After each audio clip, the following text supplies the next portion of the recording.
So Edgar Allan Poe wrote a story called The Mask of Red Death, and it tells about this creature who infiltrates a party and actually kills everyone unknowingly. So everyone in the house dies because of this. Yeah.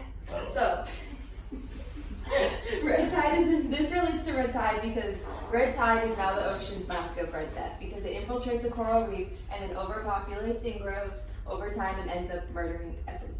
So red tide is a naturally occurring event that has been made worse by human pollution in recent years that needs to be addressed in order to preserve South Florida's ecosystems, marine life, and human inhabitants. So what is red tide? Well, red tide is a dinoflagellate, Carina brevis. So this is actually a primary producer. It is not a bacteria, which people commonly think it is because that's just a urban legend, but it's not. It's a dinoflagellate, which is kind of like a bacteria, but not really. It's living, it photosynthesizes, and this is cyanobacteria, so this glows. I actually have these. These are my blue ones, they glow. And then this is a red tide. This is Carina brevis, which is the scientific name for it. So this is what red tide looks like in the waters when there's a bloom. So because it's a dinoflagellate, it's considered an algal bloom. So the harmful algal blooms is what happens when an overproduction of Carina brevis occurs in a waterway. So this is just another picture. So what happens, how we get harmful algal blooms is because of warm water, sunlight, and nutrient runoff. So the warm waters due to global warming increases ocean temperatures, allowing them to thrive in their natural habitat because they tend to stay more in tropical waters where the water is warm because they just flourish better there. So with all the waters getting warmer, they find it very cozy and homey everywhere. So then you get these awful blooms. And then sunlight, we get it really bad in Florida because it is the sunshine state. So with all the sunshine, because they photosynthesize, they have a lot of food to produce and nothing's really stopping them. So nutrients, what happens, hold on, zoom in pictures, okay. So nutrients is phosphorus, and phosphorus is found in fertilizers, and which are in like lawns and a lot of the agricultural areas, especially on the west coast. They get a lot of algal blooms over there due to the agricultural runoff, which is just from phosphorus, because phosphorus is found naturally in like earth and soil, but not found naturally in the water. So when Carina brevis or red tide gets all of the nutrient runoff and the phosphorus in the waters, it's like superfood to them. So then they just overproduce and overproduce, and then you get red tide. So why is it bad? So it's bad because it smothers the coral reefs, and by doing that, it causes a layer over the surface. So then light can't penetrate below the Carina brevis and the red tide, so then the seagrasses can't grow. And when the seagrasses can't grow, then the ecosystem is losing a primary producer. So then everything else that feeds on seagrasses is being starved to death, like sea turtles and manatees. And there's actually a case that in 2015, 270 manatees washed ashore due to red tide because they didn't have any grasses to eat. So this is the measure of manatee deaths. And then that's just another one of red tide. So what happens also to marine organisms is deoxygenation, because it's not because it's a dinoflagellate, because they are photosynthesizers, so they absorb oxygen. So because they absorb oxygen, they're sucking all the oxygen out of the water, and then all the fish actually need oxygen to breathe. Even though they are breathing water, they're taking the oxygen out of the water in order to breathe. So when Carina brevis comes in, that's why you can't go to the beach, because there is no oxygen in the air. It sucks it out from everywhere.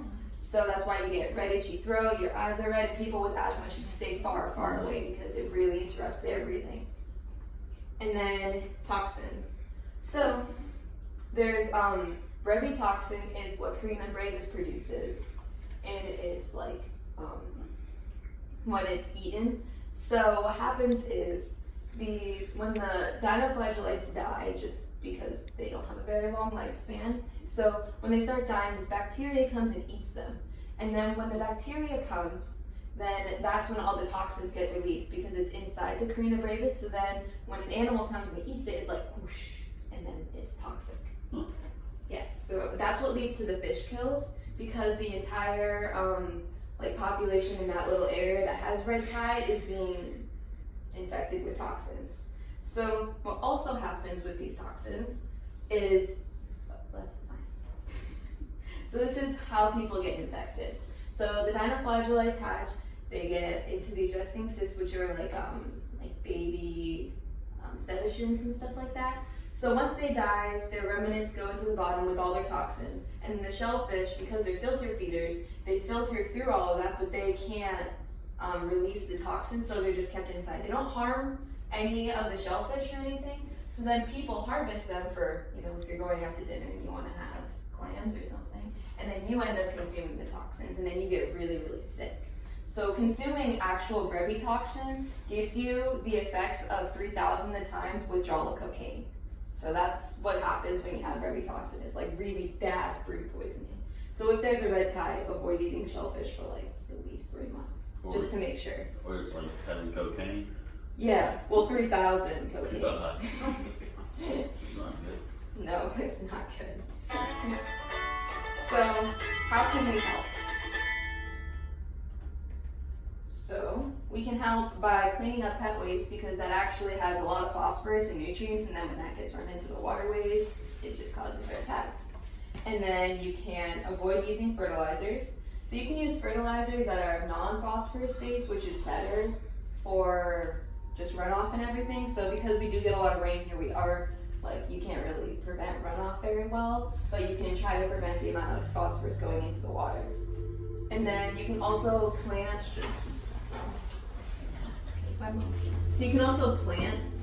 tons and tons of native plants to prevent runoff. So if say your lawn didn't have any plants in it and then it rained a lot, all of your nutrients in your soil would get pushed right into the drain.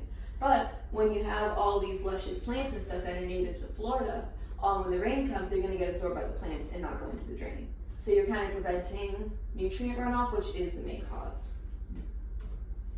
Okay, that's it. Thank you.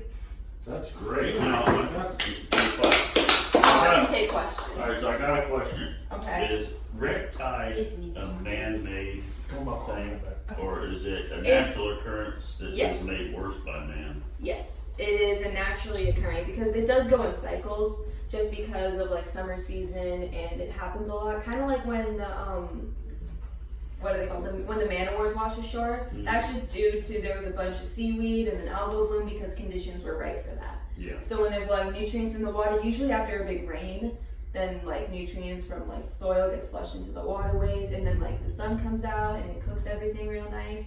So then that's what happens with red tide, except because of all of the excess phosphorus and because of the warmer waters, it blooms more and longer than it should. Because red tide should usually only last a few weeks, but in some areas off the coast of Florida, it lasts for months. Yeah. The longest one was 9 months in 2016, a little north in Florida. So it's a combination. Mm-hmm. So if there was no man, you'd still get red tide. Yes, but it wouldn't be as harmful as it is now. So you've got, over on the west coast in Sanibel, we were there last year, and we experienced that with the fish kills and everything else. And it seemed like the problem there is that not only you got the red tide, but then you've got the blue-green algae coming in from the lake, and those Yes. two are combining. That's actually causing- another dinoflagellate called cyanobacteria. Mhm. So that releases a different toxin called serotoxin. So it's not as bad as red tide, but it's still really bad because it does cause the smothering and fish kills due to toxins.